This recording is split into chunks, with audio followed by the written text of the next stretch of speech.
Bonjour et bienvenue sous le chapeau des geeks. En ce début d'été 2024, je vous ai préparé une sélection sur ce qui sort cet été, à savoir en juillet. Mais ça, c'est pour la deuxième partie de cette vidéo. En première partie, je vous ai fait une sélection sur ce qui est sorti ce printemps, pour vous faire attendre d'ici là. Ça commence tout de suite.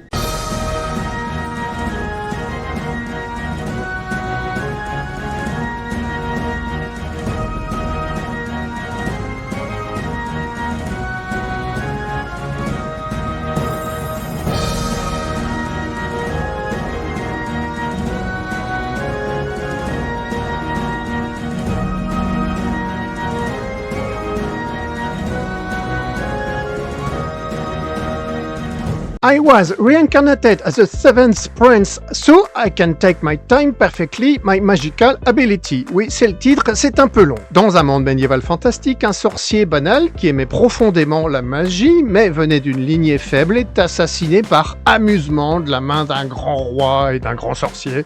Et bref, avant de mourir, il aimait le souhait de revenir à la vie dans une meilleure lignée pour devenir un expert en magie. Souhait réalisé, il est réincarné dans Lloyd Saloum, le 7e prince du royaume de Saloum. En résumé, ce manga, c'est l'histoire d'un gamin super cheaté et qui s'éclate avec ses énormes pouvoirs, quoi. Kaiju Number 8. Aujourd'hui en Corée, entre autres, de gigantesques créatures appelées kaiju surgissent régulièrement de nulle part en ravageant les villes et leurs habitants. Kafka Ibino, un homme de 32 ans, a toujours rêvé d'intégrer les forces de défense qui combattent la menace des kaiju. Parmi les hauts gradés de cette organisation, il y a Mina Hashiro, qui est son ami d'enfance, à qui il avait fait la promesse d'un jour combattre à ses côtés les kaiju. Mais après avoir échoué à de nombreuses reprises à l'examen d'entrée, il travaille finalement à la découpe des cadavres de ces kaiju, un travail correctement payé, mais peu ragoûtant quand même. Un jour, il se fait lui-même attaquer par un petit kaiju et il l'avale, il le bouffe quoi. On sait pas trop si c'est par accident ou pas. Du coup, il devient une espèce de créature mi-humaine, mi-monstre et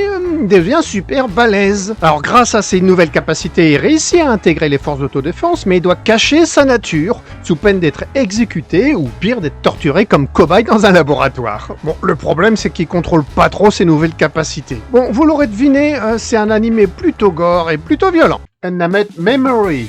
Oscar, le prince héritier de Pharsas, a été frappé de malédiction. Toute femme qui deviendra son épouse mourra. À l'âge de 20 ans, il décide de gravir une haute tour bardée de pièges mortels dans l'espoir d'y trouver Tinasha, surnommée la sorcière de la lune d'azur, considérée comme la plus puissante magicienne du continent, dans l'espoir que celle-ci puisse briser sa malédiction. Mais en apercevant Tinasha, le prince soudainement a une meilleure idée. Supposant qu'elle est suffisamment puissante pour survivre à l'effet du maléfice, il demande à la sorcière de l'épouser. Pas très emballé par cette idée, cette dernière accepte tout de même de venir vivre avec lui pendant un an, dans le but de faire des recherches sur la malédiction. Vous l'aurez deviné, il s'agit d'une histoire romantique sur fond de magouilles politiques et d'aventure.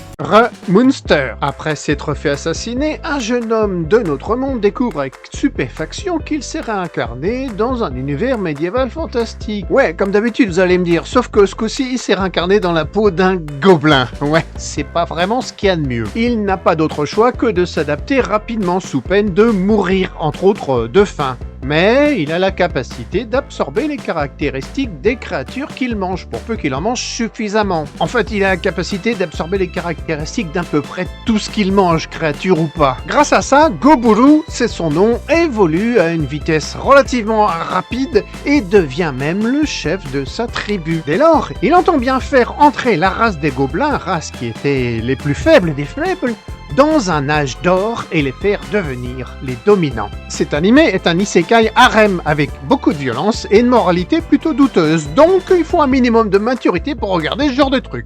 Chilling in another world with my level 2 super cheat power. Alors cette fois-ci, il s'agit d'un isekai où un mec vient d'un monde médiéval fantastique et est transporté dans un autre monde médiéval fantastique. Ouais, il est censé être accueilli comme héros par le roi, sauf que comme il est juste niveau 1 et qu'il est marchand, pas guerrier, il se fait jeter direct. Manque de bol, dès qu'il passe niveau 2, il devient super balèze, mais comme il s'est fait jeter, pas question qu'il retourne voir le roi. Et zut. The New Gate. C'est le nom d'un jeu vidéo en ligne où des milliers de joueurs et de joueuses ont été piégés sans pouvoir en sortir. Ah ben c'est comme dans Sword Art Online, hein, sorti en 2009. Sauf que là, l'histoire commence à la fin de l'histoire. Shin, c'est le gars qui a sauvé tout le monde en tuant le dernier boss du jeu. Sauf que pour lui, l'histoire commence vraiment là. La plupart des personnes enfermées ont enfin pu se déconnecter et retourner dans la vraie vie. Mais pas Shin. Pour lui, une porte est soudainement apparue devant lui et l'instant d'après, il est transporté 500 ans dans le futur de l'univers de The New Gate. Sauf que cette fois, il n'est plus dans un jeu, mais dans un univers bien réel. L'histoire n'a évidemment rien à voir avec Sword Art Online en fait, et il va chercher à enquêter sur ce qui s'est réellement passé. Au début, il se croit tout seul de son monde d'origine, mais il va finir par se rendre compte qu'il y en a encore quelques autres comme lui. Et maintenant, les animés qui vont sortir en juillet.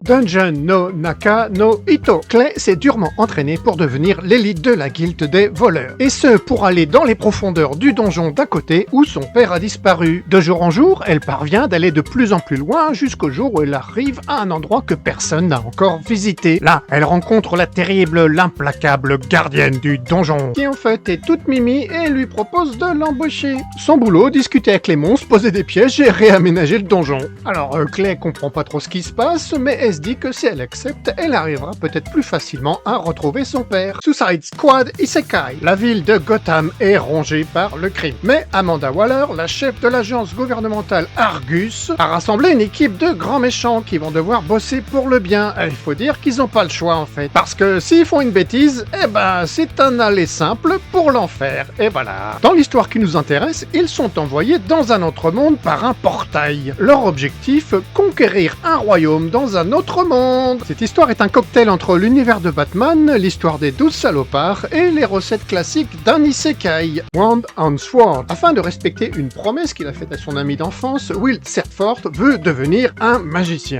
Sauf qu'il a jamais été capable de lancer le moindre sort. Du coup, pour être un minimum crédible et être accepté à l'Académie magique de Regarden, il va enchaîner les donjons. Il est confiant parce qu'il est doué à l'épée, mais bon, il n'est pas au bout de ses surprises, d'autant qu'il va se retrouver dans un établissement scolaire où tout le monde va lui mettre des bâtons dans les roues. Cet animé est un school life avec tous les stéréotypes du genre. Vous êtes donc maintenant prévenu.